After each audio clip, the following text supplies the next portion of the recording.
গাছে তুলে মই কেড়ে নেয়া প্রবাদটিকে এবার প্রমাণ করেই দেখালো ঐতিহাসিকভাবে বিশ্বাসঘাতক জাতি হিসেবে পরিচিত ইসরায়েলিরা।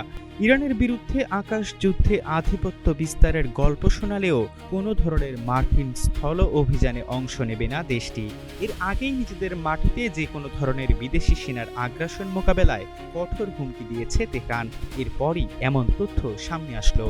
ফলে একেবারেই মিত্রহীন হয়েই ইরানে স্থল অভিযানে নামতে হবে মার্কিন বাহিনীকে। ইসরায়েলি সংবাদ মাধ্যম চ্যানেল 12-এর বরাতে মিডল ইস্ট মনিটরে প্রকাশিত এক প্রতিবেদনে বলা হয়, যদি যুক্তরাষ্ট্র কোনো স্থল হামলা শুরু করে তবে ইসরায়েলি সেনারা সেখানে সশরীরে অংশ নেবে না। জীবন অবাক না করলে কে করবে? 28% মিল্ক ফ্যাটের অবাক করার সাথে ফ্রেশ মিল্ক পাউডার। জীবন অবাক করুক প্রতিদিন। তেল আবিবের এই সিদ্ধান্ত ইঙ্গিত দেয় যে ইসরায়েল এই ধরনের অভিযানের ভার পুরোপুরি মার্কিন বাহিনীর উপরই ছেড়ে দেবে। চ্যানেল 12-এর এই প্রতিবেদনটি যুক্তরাষ্ট্রে ব্যাপক প্রতিক্রিয়ার সৃষ্টি করেছে, বিশেষ করে যুদ্ধবিরোধী কণ্ঠস্বরগুলোর মধ্যে।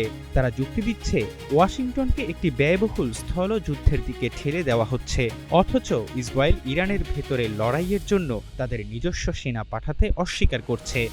সমালোচকরা বলছেন, যে যুদ্ধের পেছনে ইসরায়েলের উস্কানি রয়েছে সেই যুদ্ধের ঝুঁকি মার্কিন সেনাদের কেন একাই বহন করতে হবে, যেখানে ইসরায়েল নিজে সেখানে লড়াই করবে না।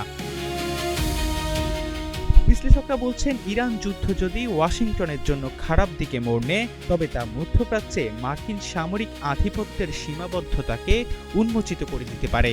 এমন পরিস্থিতিতে ইসরায়েল একটি বিপর্যয়কর যুদ্ধের মূল চালিকা শক্তি হিসেবে বিবেচিত হবে, যারা যুক্তরাষ্ট্রকে একটি ব্যয়বহুল এবং অজেয় যুদ্ধের দিকে টেনে নিয়েছে।